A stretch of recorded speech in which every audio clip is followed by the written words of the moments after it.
Eh bien, avez-vous parfois du mal à consacrer votre vie à Dieu en totalité? Nous allons expliquer aujourd'hui comment faire ça et pourquoi il est si important d'être complètement engagé.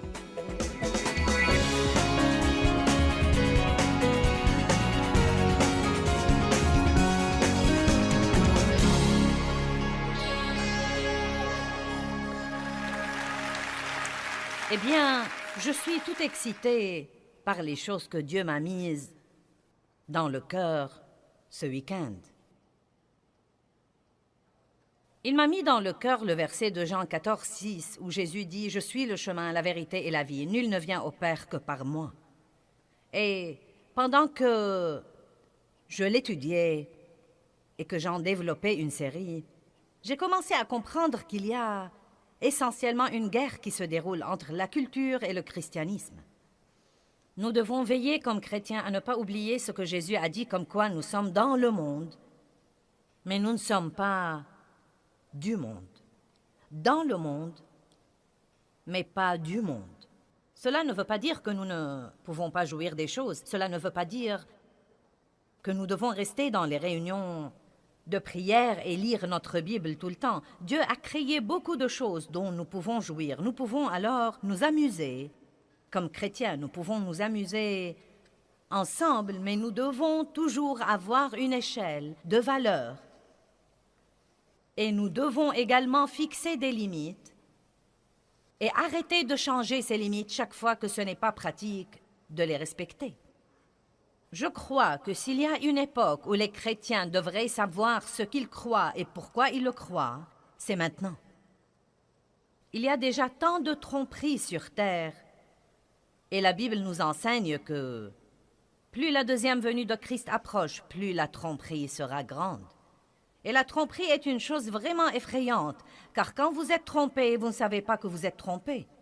Quand vous êtes trompé, vous ne croyez pas que vous êtes trompé. Vous croyez que ce que vous croyez est vrai. Non, mais vous croyez vraiment que ce que vous croyez en fait est vrai. Peut-être qu'il vous inspire confiance et semble bon. Peut-être qu'il y a des tas de gens qui l'approuvent avec vous. Mais malgré cela, vous pouvez en fait croire quelque chose qui vous soit très nuisible à la fin. Eh bien, il y a tant d'idées différentes et il y a d'ismes et de choses vraiment différentes qu'on nous présente aujourd'hui. En fait, je plains vraiment les gens et je n'arrête pas de prier tout le temps pour eux pour que Dieu leur montre vraiment la vérité. Car ça représente un vrai challenge pour les gens et surtout pour la jeune génération de notre monde aujourd'hui, de savoir ce qu'ils sont censés croire. Et donc, Jésus dit très simplement, « Je suis le chemin, je suis la vérité, je suis la vie. Nul ne vient au Père que par moi. » Maintenant, laissez-moi vous dire quelque chose, et j'en parlerai davantage demain, mais il y a une chose très en vogue dans notre société aujourd'hui, comme quoi il n'y a pas de vérité absolue. En fait, et c'est très triste, les dernières statistiques que j'ai écoutées disent que 13% seulement des chrétiens régénérés croient que la Bible est la vérité absolue. C'est très triste. Je trouve ça intéressant. Je crois que les parties que nous ne voulons pas croire sont les parties qui vont changer notre style de vie. Je me demande combien d'athées croiraient en Dieu si cette croyance ne les contraignait pas à changer leur style de vie. C'est incroyable ce que nous pouvons, comme par hasard, choisir de ne pas croire une chose juste parce qu'elle ne plaît pas à notre chair et ne nous permet pas de faire ce que nous croyons que nous voulons faire. Et j'insiste sur ce que nous croyons que nous voulons faire, car la plupart des choses que les gens croient qu'ils veulent vraiment faire et qu'ils font les rendent en fait absolument malheureux. Et ils se démènent tout le temps pour faire à leur idée.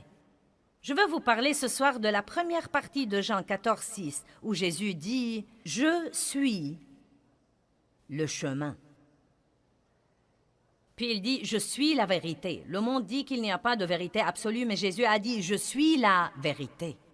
Il n'a pas dit « Je suis une vérité ». Il a dit « Je suis la vérité ». Il n'a pas dit « Je suis un chemin ». Il a dit « Je suis le chemin ». Peut-être que vous pensez « Eh bien, vous savez ». Et si ceci n'était pas vrai, comment saurais-je que c'est vrai? Eh bien, le meilleur moyen auquel je peux penser pour dire aux gens comment ils sauraient que c'est vraiment vrai, c'est de l'essayer. Allez-y, testez-le. Je ne crains nullement de vous dire de le tester, car si vous le testez, non mais vraiment, vraiment le tester, et je veux dire vivre selon les principes de la Bible, vous allez aimer les résultats. Vous allez aimer les résultats. Maintenant, vous voyez, si quelqu'un me dit « Joyce, comment sais-tu que la Bible est vraie? » Je sais que la Bible est vraie parce que je sais comment était ma vie et je sais également comment étaient mes entrailles. Je sais comment était mon âme. Et j'ai mis ces principes en pratique et je sais dans mon fort intérieur que ce que Dieu a fait pour moi, personne d'autre que Dieu n'aurait pu l'avoir fait. Personne d'autre que Dieu n'aurait pu me ressusciter de qui j'étais et d'où j'étais pour me permettre de faire le genre de choses que je fais sur terre aujourd'hui. Laissez-moi vous dire quelque chose. Quand la Bible dit que Dieu vous donnera la grâce, laissez-moi vous dire quelque chose. Il vous donnera la grâce.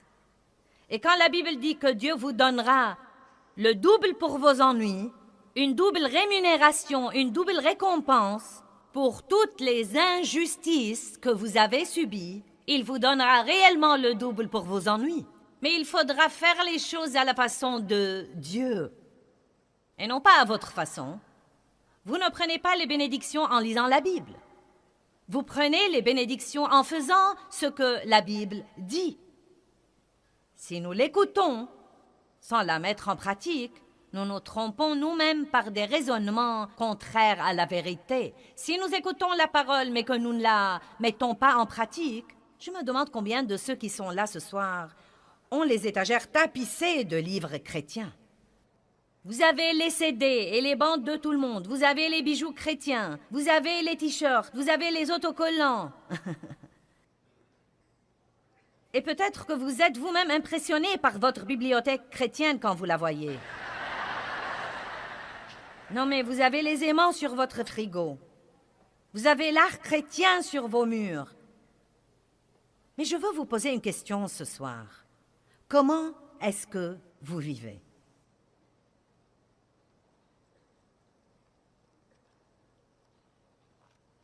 C'est dangereusement calme par ici. Comment est-ce que vous vivez? Et surtout les millions qui nous regardent à la télé. Comment est-ce que vous vivez? Si vous n'aimez pas votre vie, peut-être que vous devez commencer à examiner vos choix. Et si vos choix ne s'alignent pas sur la parole de Dieu, si vous commencez à prendre des décisions qui s'alignent sur la parole de Dieu et que vous les respectez, vous verrez des changements agréables dans peu de temps. Maintenant, est-ce très facile? Non, ce n'est pas facile car notre chair est remplie du principe du péché. Quand nous sommes régénérés, Jésus vient vivre au-dedans de nous. Son Saint-Esprit vient demeurer au-dedans de nous et nous recevons une nouvelle nature, la nature de Dieu. Mais le principe du péché est toujours très vivant dans notre chair.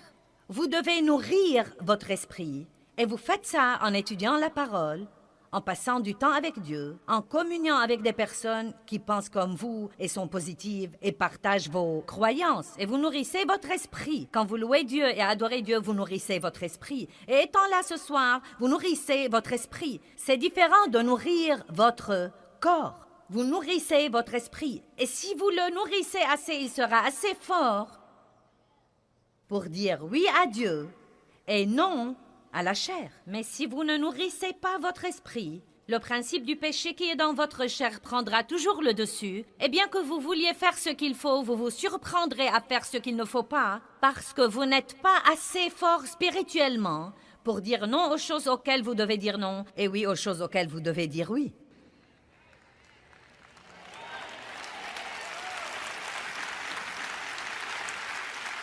Dans Exode 33, 18, Moïse a prié une prière absolument merveilleuse. Et je suis contente de l'avoir trouvée tôt dans ma vie avec Dieu et de l'avoir priée pendant de nombreuses années. Il dit, Dieu, si j'ai trouvé grâce à tes yeux, je te prie maintenant, montre-moi tes voies.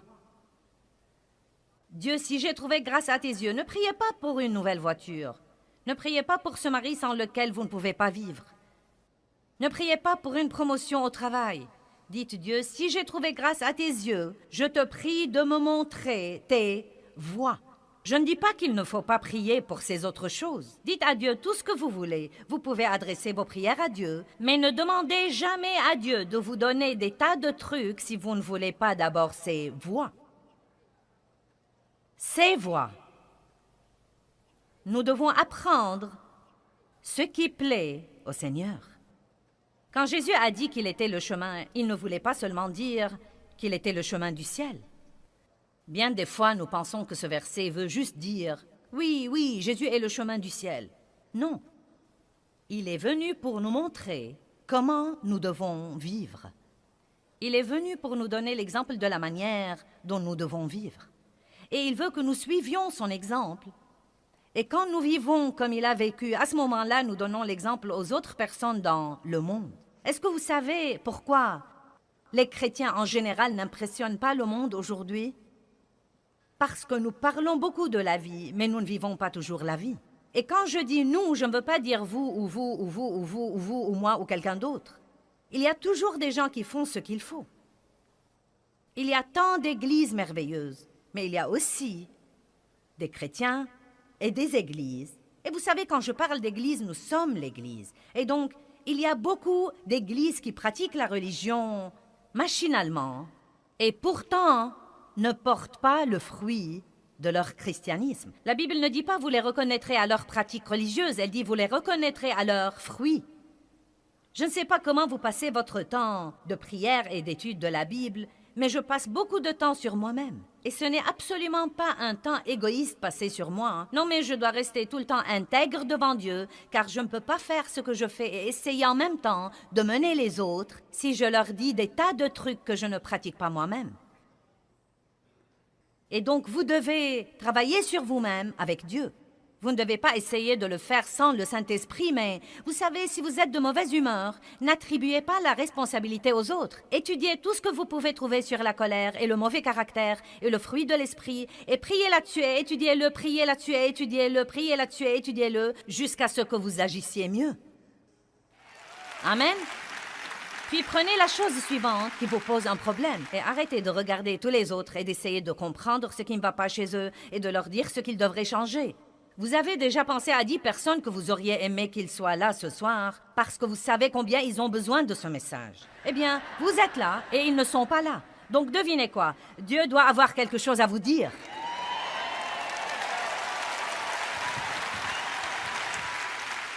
Une des plus grandes erreurs que nous faisons, c'est de nous asseoir sur les bancs et de ne prêter aucune attention à ce qui est dit. Ça m'est égal si ce que je dis est souligné 25 fois dans votre Bible. Ce soir, Dieu veut vous parler à vous. Où que vous soyez, il veut que vous décidiez de vous élever à un niveau plus haut dans la manière dont vous le représentez et d'être un meilleur exemple plus que jamais. Il y a une façon de vivre et une façon de ne pas vivre. Quand Jésus est venu, ses voies étaient radicalement différentes. Vous pouvez certainement dire que Jésus était révolutionnaire. Il est venu pour mettre les choses sens dessus dessous. Et quoi que faisaient tous les autres, il ne le faisait pas comme il le faisait. Et il ne s'est pas plié à leur voie pour s'intégrer.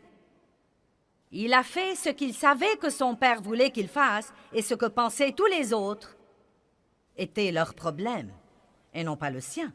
Nous avons besoin de plus de personnes qui prennent l'attitude « Je comparaîtrai un jour devant Dieu et je lui rendrai compte pour ma vie. Et je devrais vivre ma vie sur terre en me souciant davantage de ce qu'il pense que de ce que vous pensez. » Nous voulons tous plaire à tout le monde. Nous voulons tous être acceptés, mais nous ne devons pas transiger tout le temps pour avoir cette acceptation. Nous ne devons pas transiger tout le temps pour avoir ce que le monde offre. Si nous voulons servir Jésus, nous devons arrêter d'être tièdes. Nous devons être ardents, embrasés. Soit nous entrons et nous sortons, soit nous serons écrasés. Amen.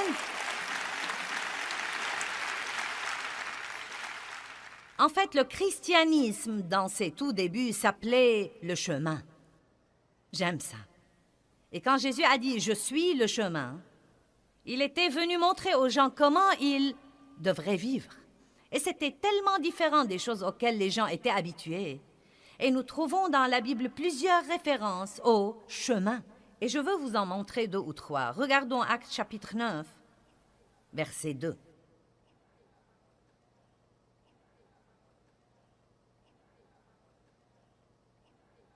Qui d'entre vous convient avec moi que nous devons savoir ce que nous croyons et pourquoi nous le croyons et nous y accrocher aujourd'hui plus que jamais?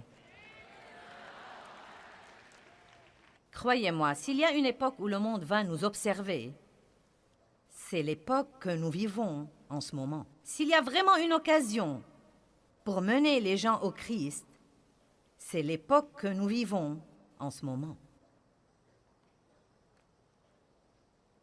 Et lui demanda des lettres pour les synagogues de Damas, afin que s'il trouvait des hommes ou des femmes qui fussent de la voie de la vie déterminée par la foi en Jésus-Christ, il les amena liés dans les chaînes à Jérusalem. C'était avant la conversion de Saul, quand il cherchait les chrétiens pour les arrêter et les persécuter et les battre.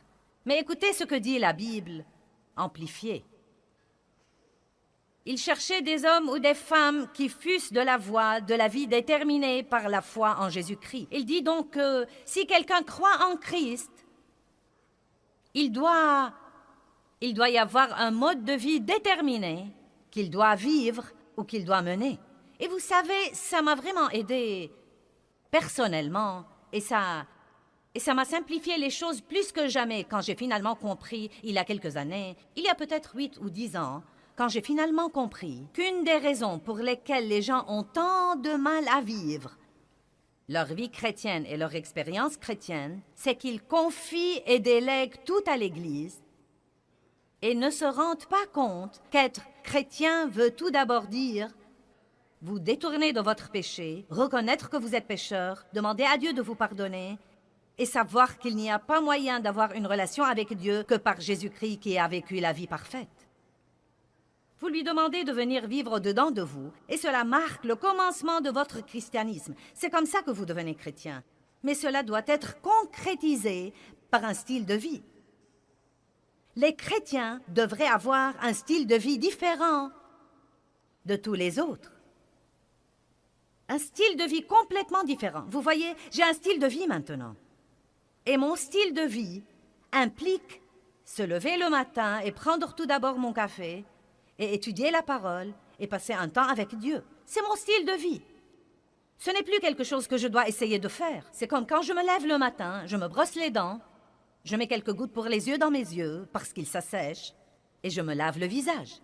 Il y a certaines choses que je fais, c'est mon style de vie et nous avons tous un style de vie. Même ma chienne a un style de vie. Non mais croyez-moi, elle a ses habitudes et son style de vie. Non, mais je ne comprends vraiment pas comment la chienne sait les choses qu'elle sait. Mais elle sait des choses. Et il y a des endroits où elle veut s'asseoir et des endroits où elle ne veut pas s'asseoir. Et si elle veut s'asseoir sur mes genoux, elle veut que je cherche une couverture et que je la mette sur mes genoux. Et elle se tient au pied de ma chaise et me regarde comme pour me dire « Eh bien !» Et je sais qu'elle veut que je cherche la couverture de fourrure et que je la mette sur mes genoux. Et dès que je fais ça, elle monte sur mes genoux. Elle a un style de vie. Et c'est une chienne. Tout le monde a un style de vie. Mais si vous êtes chrétien depuis 5 ans et votre style de vie est toujours le même... Non, mais si vous traînez toujours avec toutes les personnes négatives, excentriques, grincheuses, avides avec lesquelles vous traîniez autrefois, pas étonnant que vous ne changiez pas. Être chrétien ne vient pas de venir à un hôtel, de prendre la promesse d'un billet au ciel, puis d'aller à l'église 1 ou 2 fois par mois, de prier une prière quand vous êtes désespéré et d'espérer que ceci couvre tout. C'est un style de vie. Un style de vie. Et je veux voir ce soir des personnes qui sont poussées à vivre un style de vie. Non, mais un style de vie engagé. Et ne pensez pas à toutes les choses que vous devez laisser tomber, car toutes les choses que vous devez laisser tomber vous rendent malheureux de toute façon. Tout ce que vous devez abandonner vous rend malheureux de toute façon, mais vous y êtes habitué. Vous y êtes juste habitué. C'est étonnant que nous puissions nous habituer à une chose et continuer à la faire, même si nous savons qu'elle nous tue. Vous entendez tellement de gens dire qu'ils sont occupés, qu'ils sont stressés. Je ne peux pas continuer comme ça. Je ne le peux vraiment pas, mais ils continuent à le faire. Et ils n'arrêtent pas jusqu'à ce que quelque chose de radical ne les arrête. Et c'est étonnant ce qu'ils peuvent changer leur style de vie. C'est étonnant qu'un homme occupé n'ait aucun temps jusqu'à ce qu'il ait une crise cardiaque et tout à coup, il a toutes sortes de temps. Je veux que vous me regardiez et que vous m'écoutiez. Vous devez prendre la décision de commencer à ordonner votre vie et à arrêter de laisser votre vie vous ordonner. Maintenant, vous devez comprendre ça ce soir. Et si vous voulez, cela peut vous changer la vie. Car souhaiter qu'elle change ne va pas la changer. Les souhaits sont inutiles. Ils ressemblent à se balancer dans un fauteuil à bascule toute la journée. Cela vous garde occupé, mais ne vous sert à rien. Si seulement, si seulement, si seulement, si seulement, si seulement, si seulement. Ça ne vous sert à rien. Je dis toujours que nous n'avons pas besoin de souhaits, mais de volonté. Nous devons coopérer avec la puissance du Saint-Esprit qui nous a été donnée. Et nous devons commencer à prendre les décisions que la Bible nous dit de prendre et arrêter de trouver des excuses et de dire « c'est trop dur, je ne peux pas, je sais que je devrais, mais… » Et ensuite aller à l'église et tourner autour de la même montagne toute la semaine. J'ai fait ça pendant plusieurs années. J'étais chrétienne et j'aimais le Seigneur. Je ne l'aimais pas évidemment de tout mon cœur. J'avais un amour pour Dieu. Et j'étais vraiment régénérée. J'avais reçu le Christ comme mon sauveur et je savais que le salut était par la grâce. Et je croyais que j'irais au ciel si je mourrais. Je ne parle pas d'aller au ciel ou de ne pas y aller, je parle du genre de vie que vous devez vivre. Voulez-vous être malheureux pendant que vous êtes ici-bas? Voulez-vous prendre quelqu'un avec vous? Si vous voulez aller au ciel, voulez-vous prendre quelqu'un avec vous? Voulez-vous prendre vos bien-aimés? Vous n'avez pas besoin de leur casser les oreilles avec la Bible. La Bible dit qu'une femme peut gagner son mari non sauvé par sa vie de piété. Et non pas en allant à l'église tous les dimanches et en rouspétant toute la semaine.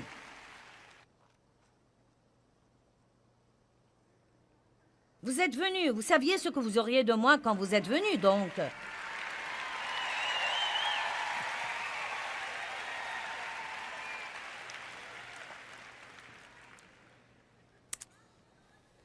Vous savez, c'est la vérité absolue. J'allais à l'église depuis des années, mais il n'y avait vraiment pas une grande différence entre moi et les incroyants qui marchaient dans les rues de mon lotissement.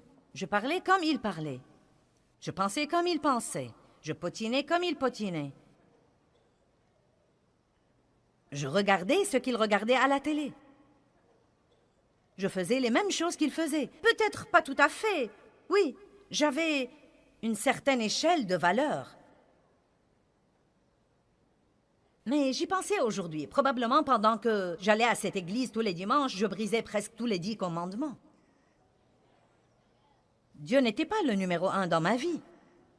Je l'étais. Le premier commandement dit « Tu n'auras pas d'autre Dieu devant ma face ».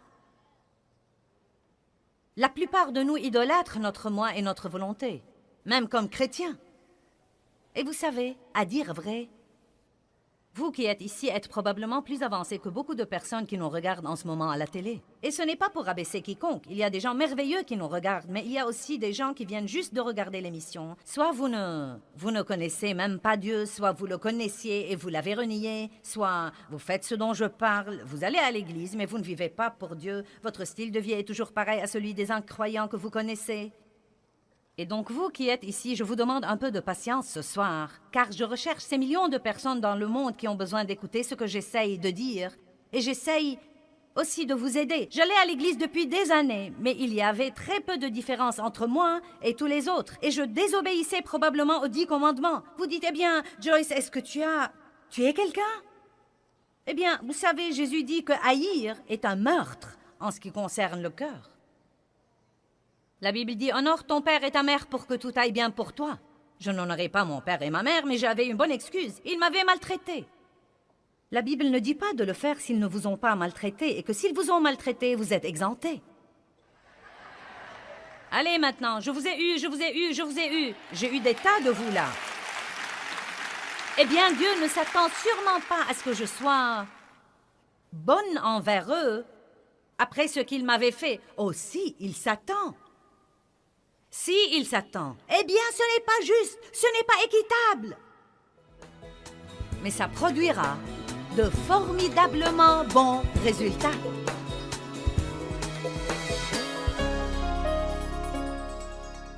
Eh bien, je veux vous encourager aujourd'hui à commencer à ordonner votre vie et à ne pas permettre à votre vie de vous ordonner. C'est très important de ne pas laisser tout ce qui est autour de vous vous contrôler. Et je veux vraiment vous aider sur ce plan, car je sais que certains d'entre vous croient qu'ils n'ont pas le contrôle. Et vous dites, eh bien, ceci arrive et cela arrive, et ce n'est pas moi qui décide. Eh bien, vous savez, il y a une vie bénie qui vous attend. Et ce n'est pas une vie dont vous lisez à propos et dont parlent les autres. Vous pouvez vivre une vie bénie. Vous pouvez vivre une vie bénie.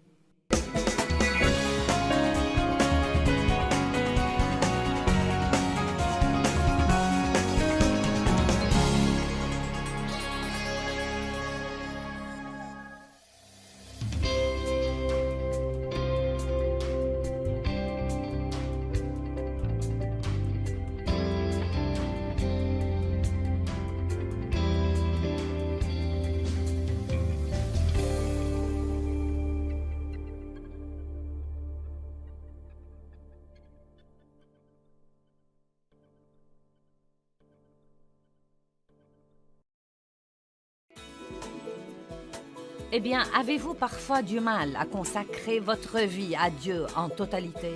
Nous allons expliquer aujourd'hui comment faire ça et pourquoi il est si important d'être complètement engagé.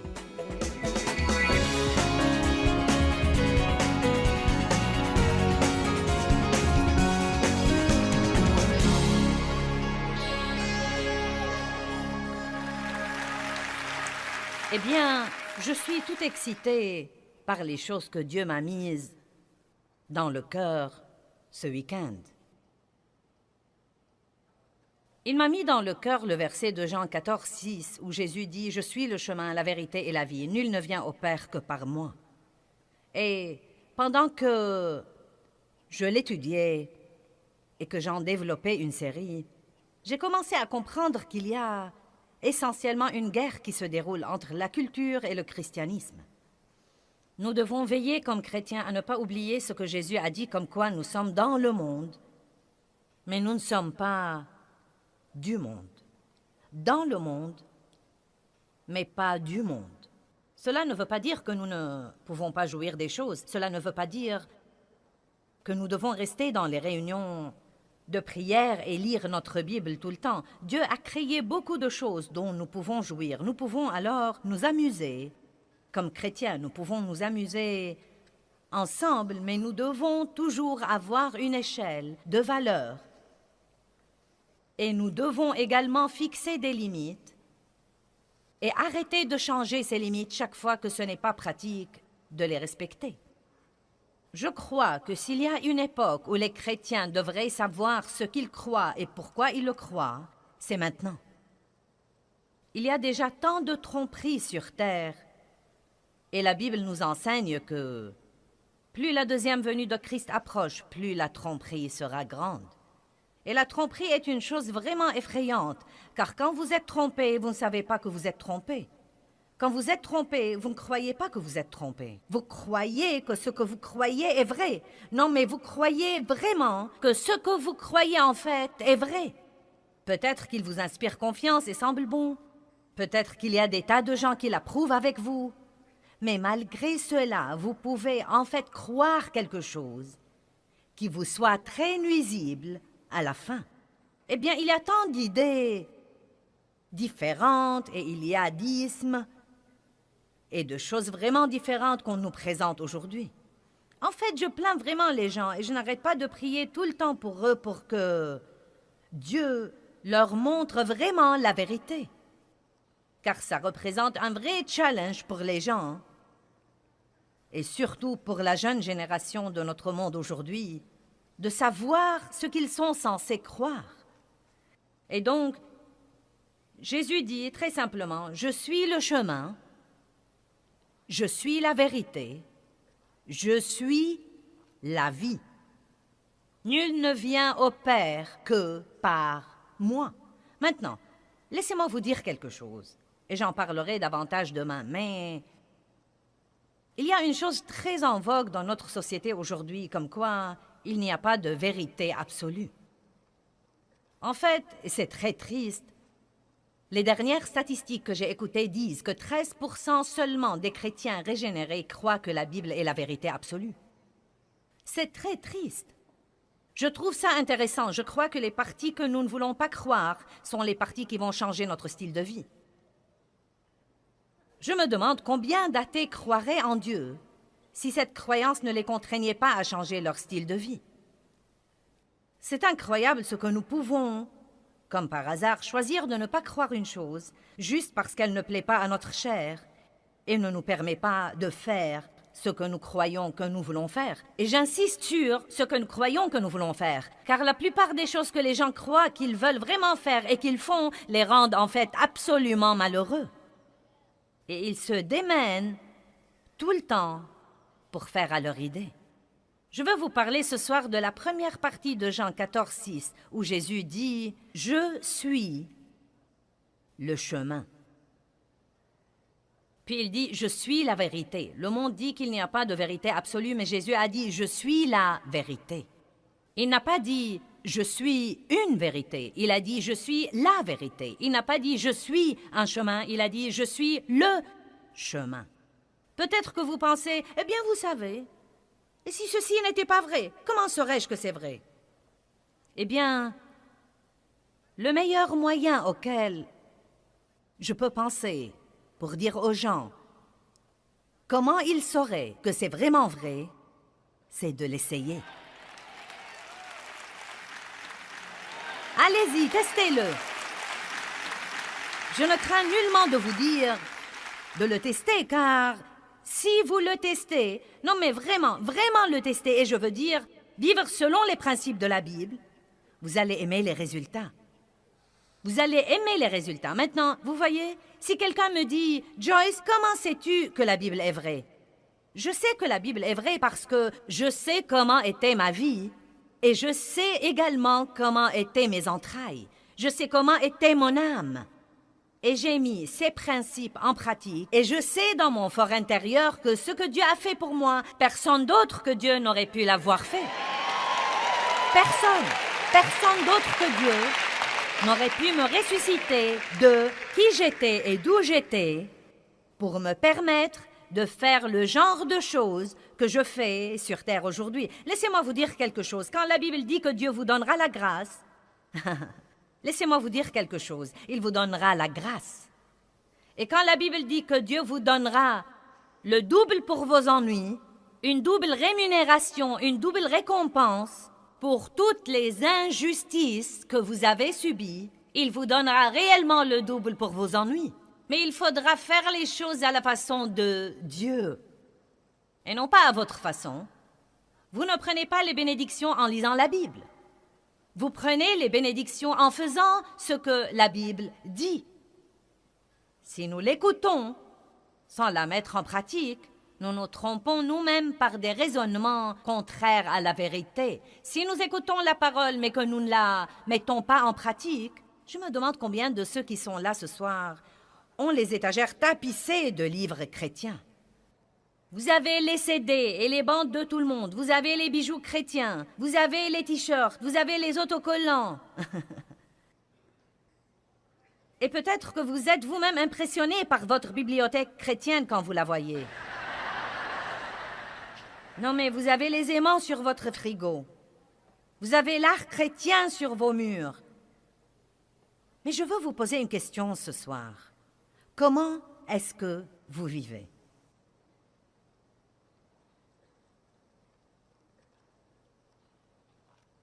C'est dangereusement calme par ici. Comment est-ce que vous vivez et surtout les millions qui nous regardent à la télé, comment est-ce que vous vivez? Si vous n'aimez pas votre vie, peut-être que vous devez commencer à examiner vos choix. Et si vos choix ne s'alignent pas sur la parole de Dieu, si vous commencez à prendre des décisions qui s'alignent sur la parole de Dieu et que vous les respectez, vous verrez des changements agréables dans peu de temps. Maintenant, est-ce très facile? Non, ce n'est pas facile car notre chair est remplie du principe du péché. Quand nous sommes régénérés, Jésus vient vivre au-dedans de nous. Son Saint-Esprit vient demeurer au-dedans de nous et nous recevons une nouvelle nature, la nature de Dieu. Mais le principe du péché est toujours très vivant dans notre chair. Vous devez nourrir votre esprit et vous faites ça en étudiant la parole, en passant du temps avec Dieu, en communiant avec des personnes qui pensent comme vous et sont positives et partagent vos croyances. Et vous nourrissez votre esprit. Quand vous louez Dieu et adorez Dieu, vous nourrissez votre esprit. Et étant là ce soir, vous nourrissez votre esprit. C'est différent de nourrir votre corps. Vous nourrissez votre esprit. Et si vous le nourrissez assez, il sera assez fort pour dire oui à Dieu et non à la chair. Mais si vous ne nourrissez pas votre esprit, le principe du péché qui est dans votre chair prendra toujours le dessus. Et bien que vous vouliez faire ce qu'il faut, vous vous surprendrez à faire ce qu'il ne faut pas parce que vous n'êtes pas assez fort spirituellement pour dire non aux choses auxquelles vous devez dire non et oui aux choses auxquelles vous devez dire oui.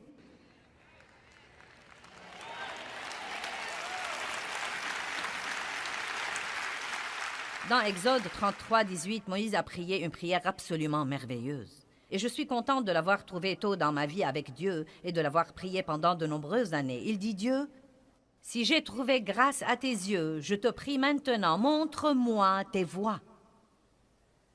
Dieu, si j'ai trouvé grâce à tes yeux, ne priez pas pour une nouvelle voiture.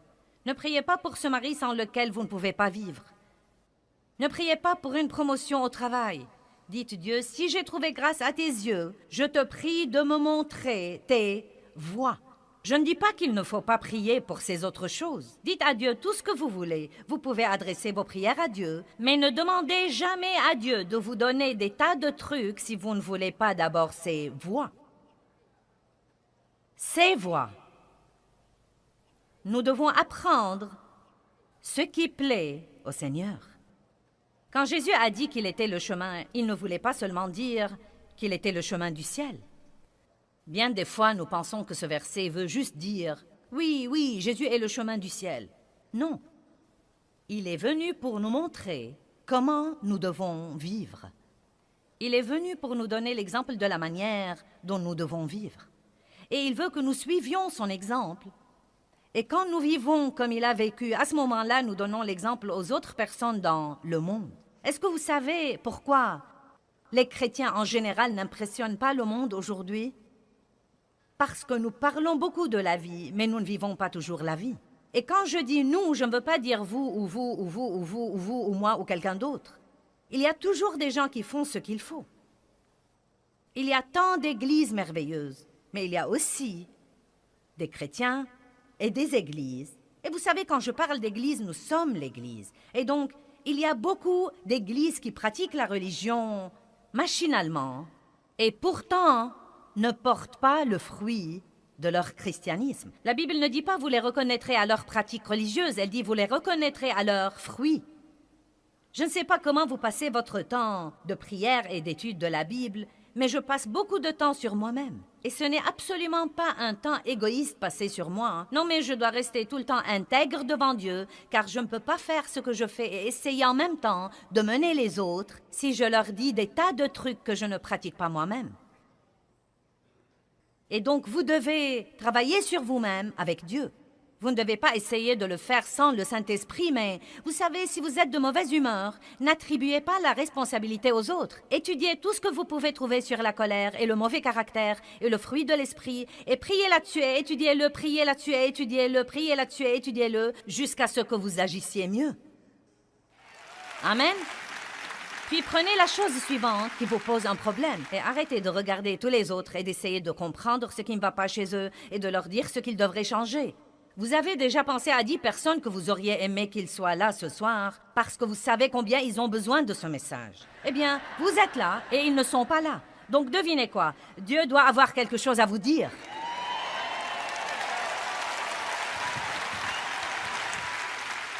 Une des plus grandes erreurs que nous faisons, c'est de nous asseoir sur les bancs et de ne prêter aucune attention à ce qui est dit. Ça m'est égal si ce que je dis est souligné 25 fois dans votre Bible. Ce soir, Dieu veut vous parler à vous. Où que vous soyez, il veut que vous décidiez de vous élever à un niveau plus haut dans la manière dont vous le représentez et d'être un meilleur exemple plus que jamais. Il y a une façon de vivre et une façon de ne pas vivre. Quand Jésus est venu, ses voies étaient radicalement différentes.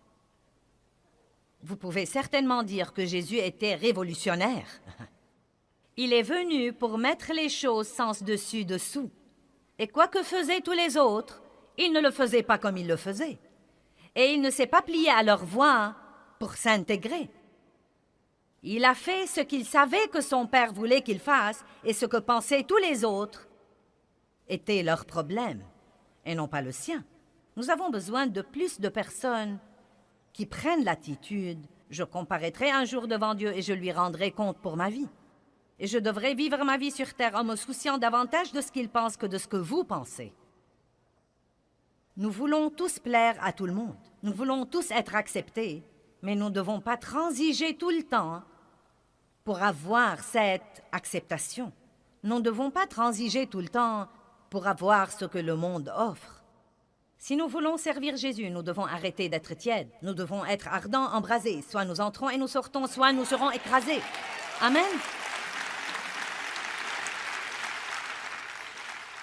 En fait, le christianisme, dans ses tout débuts, s'appelait le chemin.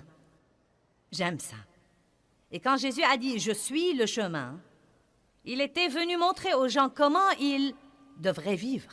Et c'était tellement différent des choses auxquelles les gens étaient habitués. Et nous trouvons dans la Bible plusieurs références au chemin.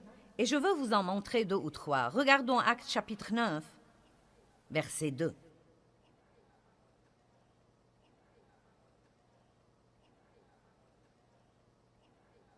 Qui d'entre vous convient avec moi que nous devons savoir ce que nous croyons et pourquoi nous le croyons et nous y accrocher aujourd'hui plus que jamais? Croyez-moi, s'il y a une époque où le monde va nous observer, c'est l'époque que nous vivons en ce moment. S'il y a vraiment une occasion pour mener les gens au Christ, c'est l'époque que nous vivons en ce moment.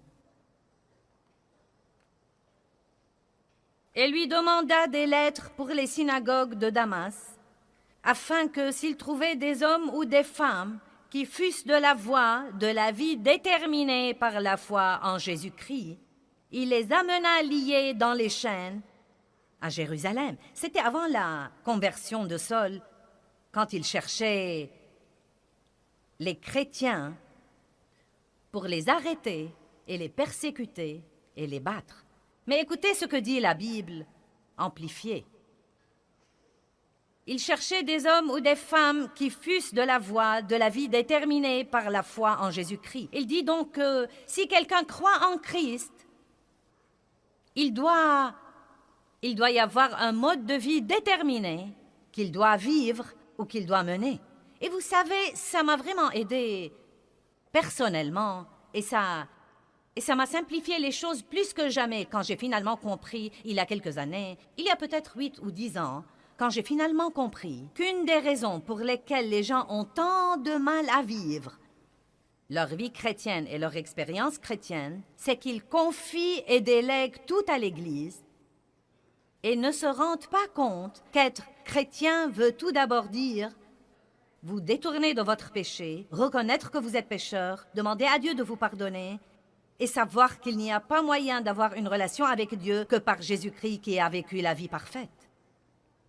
Vous lui demandez de venir vivre au-dedans de vous, et cela marque le commencement de votre christianisme. C'est comme ça que vous devenez chrétien. Mais cela doit être concrétisé par un style de vie. Les chrétiens devraient avoir un style de vie différent de tous les autres.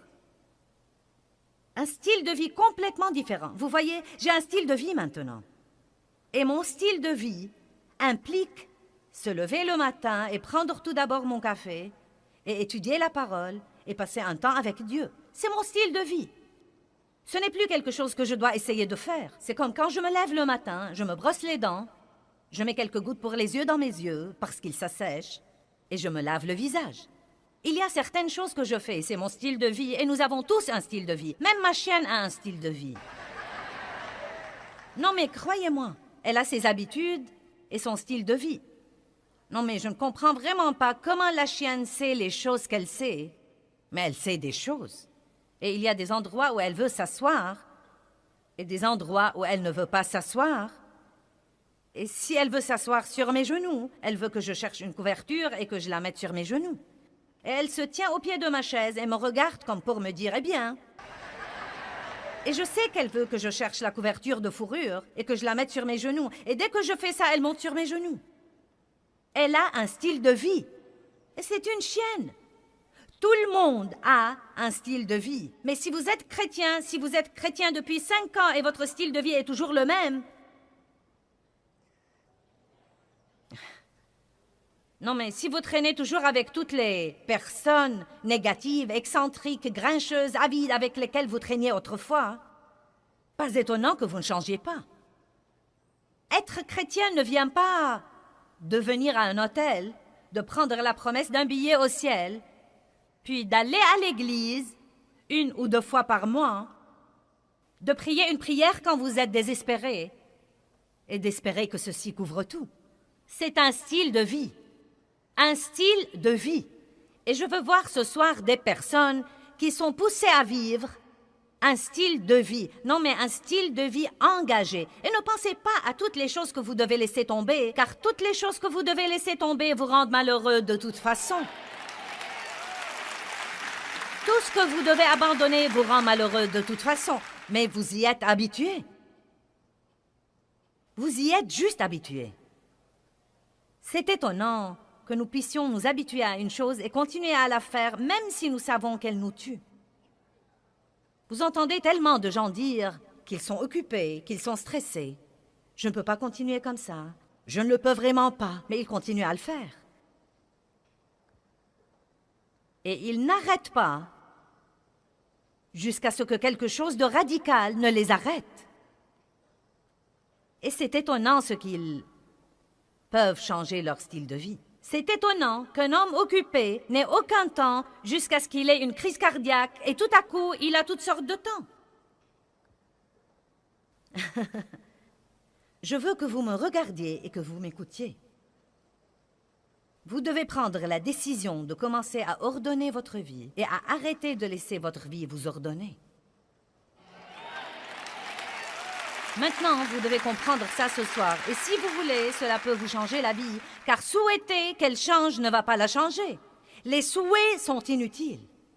Ils ressemblent à se balancer dans un fauteuil à bascule toute la journée. Cela vous garde occupé, mais ne vous sert à rien. Si seulement, si seulement, si seulement, si seulement, si seulement, si seulement.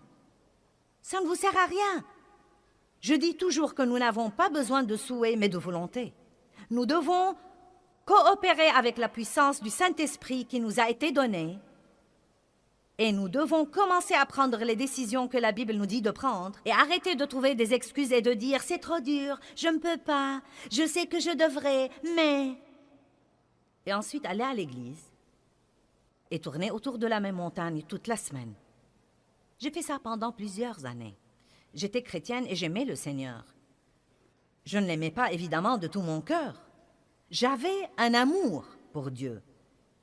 Et j'étais vraiment régénérée. J'avais reçu le Christ comme mon sauveur et je savais que le salut était par la grâce. Et je croyais que j'irais au ciel si je mourrais. Je ne parle pas d'aller au ciel ou de ne pas y aller, je parle du genre de vie que vous devez vivre.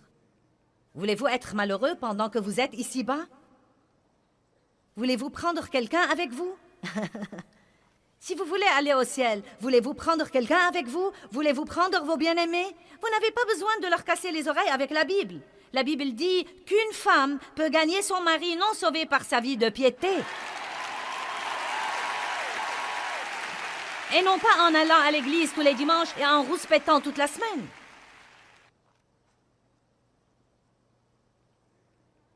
Vous êtes venu, vous saviez ce que vous auriez de moi quand vous êtes venu, donc...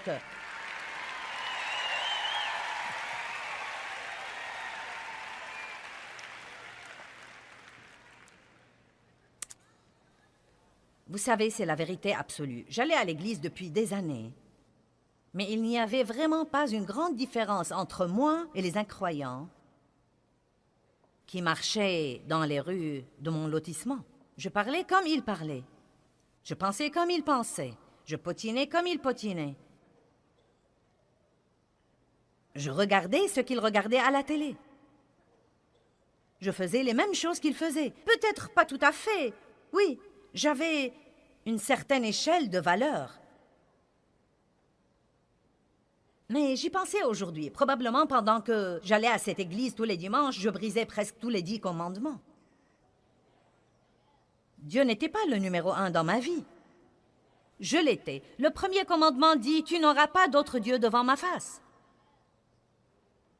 La plupart de nous idolâtrent notre moi et notre volonté, même comme chrétiens. Et vous savez, à dire vrai, vous qui êtes ici êtes probablement plus avancés que beaucoup de personnes qui nous regardent en ce moment à la télé. Et ce n'est pas pour abaisser quiconque. Il y a des gens merveilleux qui nous regardent, mais il y a aussi des gens qui viennent juste de regarder l'émission. Soit vous ne connaissez même pas Dieu, soit vous le connaissiez et vous l'avez renié, soit vous faites ce dont je parle, vous allez à l'église, mais vous ne vivez pas pour Dieu. Votre style de vie est toujours pareil à celui des incroyants que vous connaissez.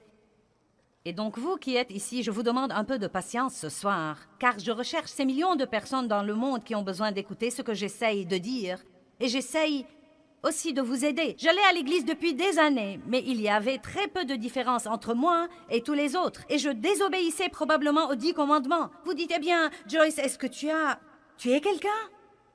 Eh bien, vous savez, Jésus dit que haïr est un meurtre en ce qui concerne le cœur. La Bible dit « Honore ton père et ta mère pour que tout aille bien pour toi ». Je n'honorais pas mon père et ma mère, mais j'avais une bonne excuse. Ils m'avaient maltraité. La Bible ne dit pas de le faire s'ils ne vous ont pas maltraité et que s'ils vous ont maltraité, vous êtes exempté. Allez maintenant, je vous ai eu, je vous ai eu, je vous ai eu. J'ai eu des tas de vous là. Eh bien, Dieu ne s'attend sûrement pas à ce que je sois bonne envers eux après ce qu'ils m'avaient fait. Aussi, il s'attend. Si il s'attend, eh bien, ce n'est pas juste, ce n'est pas équitable. Mais ça produira de formidablement bons résultats.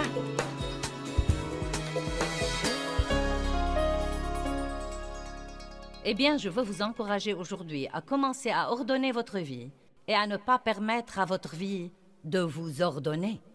C'est très important de ne pas laisser tout ce qui est autour de vous vous contrôler.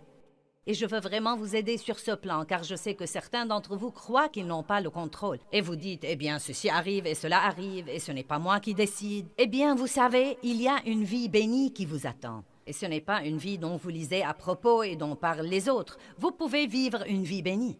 Vous pouvez vivre une vie bénie.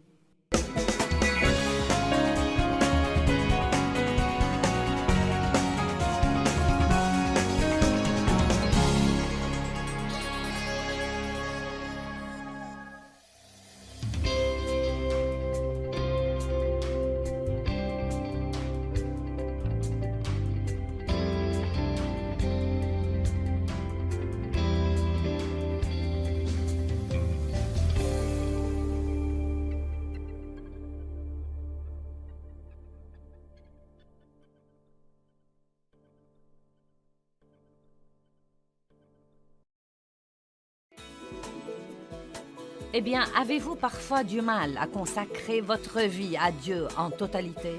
Nous allons expliquer aujourd'hui comment faire ça et pourquoi il est si important d'être complètement engagé.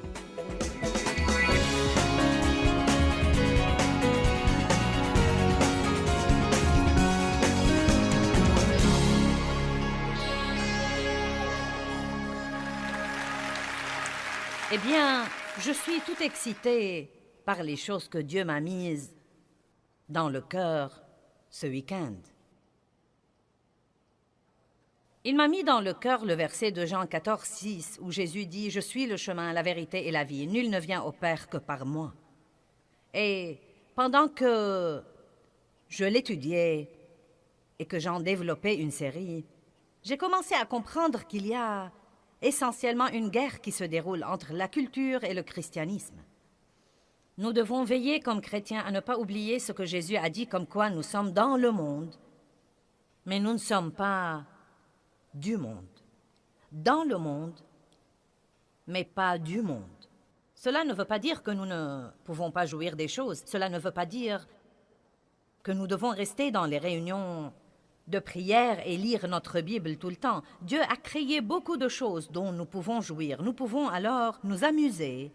Comme chrétiens, nous pouvons nous amuser ensemble, mais nous devons toujours avoir une échelle de valeurs.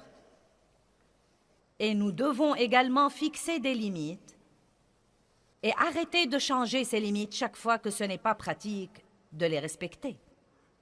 Je crois que s'il y a une époque où les chrétiens devraient savoir ce qu'ils croient et pourquoi ils le croient, c'est maintenant. Il y a déjà tant de tromperies sur terre, et la Bible nous enseigne que plus la deuxième venue de Christ approche, plus la tromperie sera grande. Et la tromperie est une chose vraiment effrayante, car quand vous êtes trompé, vous ne savez pas que vous êtes trompé. Quand vous êtes trompé, vous ne croyez pas que vous êtes trompé. Vous croyez que ce que vous croyez est vrai. Non, mais vous croyez vraiment que ce que vous croyez en fait est vrai. Peut-être qu'il vous inspire confiance et semble bon. Peut-être qu'il y a des tas de gens qui l'approuvent avec vous. Mais malgré cela, vous pouvez en fait croire quelque chose qui vous soit très nuisible à la fin.